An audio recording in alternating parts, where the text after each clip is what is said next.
Another thing you have to overcome is your false concepts of God. As I said, God is not the theistic God. God is beyond any concept you could possibly have. The ultimate God, the true being of God, is beyond any concept. Yet there is, of course, between you and that God, a hierarchy of spiritual beings in the spiritual realm. And those are the beings who serve as our spiritual teachers. And you can benefit from learning to tune your consciousness to these masters, to these beings, and receive teachings and practical tools from these beings. Many people have done that throughout the ages and brought forth valid spiritual teachings and techniques. Personally, I have been trained to do this, and I have used my mind's ability to attune my mind to this higher realm, and I have been used by our spiritual teachers to bring forth a number of spiritual techniques that can actually help you purify your consciousness. So the first thing you have to clear out of your mind is the imperfect beliefs and ideas. The second thing is imperfect energies. Now, Einstein said indirectly, E equals mc squared, meaning that everything is energy. Scientists have also discovered that energy cannot be created or destroyed, at least not by us human beings. So think about it this way. Let's say you have an unpleasant, traumatic experience where you become very, very angry. Anger, you might think of it as an emotion, but in reality, what that emotion does is it produces a certain form of energy. The energy produced by anger has a certain vibration. And once the energy has taken on that vibration, it cannot change that vibration by itself. The energy is locked in that vibration. And where does that energy go? Well, science says that it cannot be destroyed. It will not simply disappear. So it has to go somewhere. And what you have to realize is that this misqualified, so to speak, energy, this low frequency energy, is stored in your personal mind, in your personal energy field. Your mind, of course, according to Einstein, must be an energy field. So it's logical that your mind can store misqualified low frequency energy.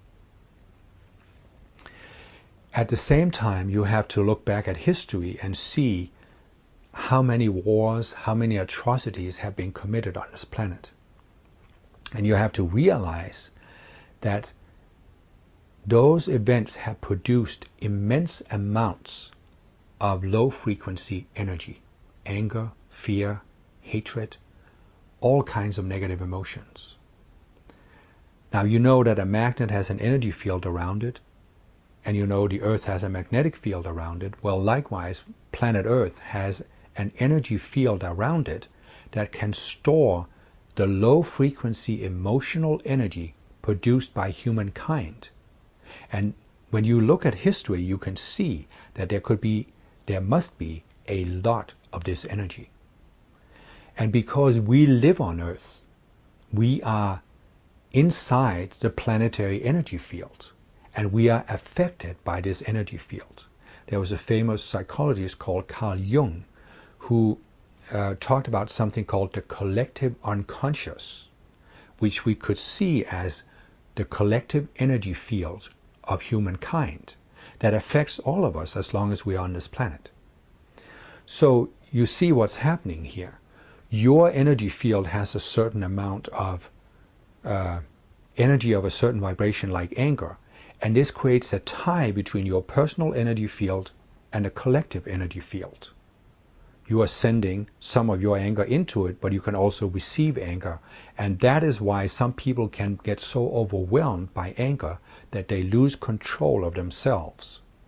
They literally have such an influx of anger from the collective energy field that they become personally overwhelmed. They cannot control themselves anymore.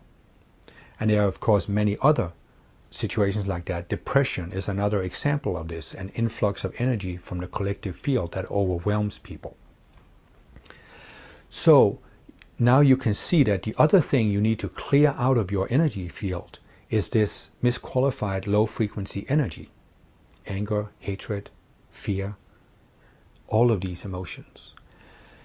And so how do you do that? Well, it's very simple actually when you realize who you are, that you have a conscious self that is an extension of a spiritual being. You see, what keeps you alive is that you are receiving a stream of high-frequency spiritual energy from your own higher being that streams into your lower being. And you direct that stream of energy with your conscious mind, with your conscious self. And so if you allow yourself to become angry, then you are taking some of that spiritual energy and giving it a lower vibration. Now, here's the trick. When you give the energy a lower vibration, the energy cannot rise back up to your higher self. Jesus gave a wonderful parable where he talks about 3 servants who were given 3 different numbers of talents by their master, and then their master goes away. When he comes back, 2 of the servants had multiplied the talents, but 1 of the servants had buried the talents in the ground. What Jesus did was he gave a symbolic story of what I've just told you. The talents that we all receive is the spiritual energy, the pure spiritual energy that you receive from your higher being. If you qualify it with a lower vibration, it's like burying your talents in the ground. The ground is a symbol for this dualistic level of consciousness. When you multiply your energy by expressing positive emotions, love, honor, awe, gratitude, you actually allow the energy to flow back up. And what Jesus explained in his parable is that the 2 servants who multiplied their talents, they were given more as a reward. So when you qualify energy in a positive way, you create a figure-8 flow between your higher self and your lower being. So you will receive more energy in return. And so what you can do is, you can make a conscious decision to strive to always express positive thoughts and feelings. But you can also use specific techniques to actually invoke high-frequency energy from your higher being that will then consume the low-frequency energy. It actually won't consume it, but it will give it a higher vibration. You may think I'm making this up, but science has proven that if you take a wave of energy of a very high frequency and send it at another wave of energy of a lower frequency, you can raise the vibration of the low frequency wave to a higher vibration. And that is exactly what you can do through spiritual techniques.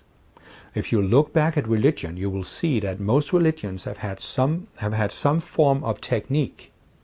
They won't understand what I just told you, but what they're actually doing with these techniques is exactly that. They are invoking high frequency energy, which is then transforming the low frequency energy in people's energy field. You can do it through meditative practices, you can do it through chanting. Why do you think there was a craze a few years ago about listening to Gregorian chants? What do they do when they do these Gregorian chants? They invoke a high frequency spiritual energy that transforms the low frequency energy in people's energy fields, and that's why you feel uplifted afterwards. That's why you feel uplifted after praying, after participating in a spiritual ritual, after singing songs.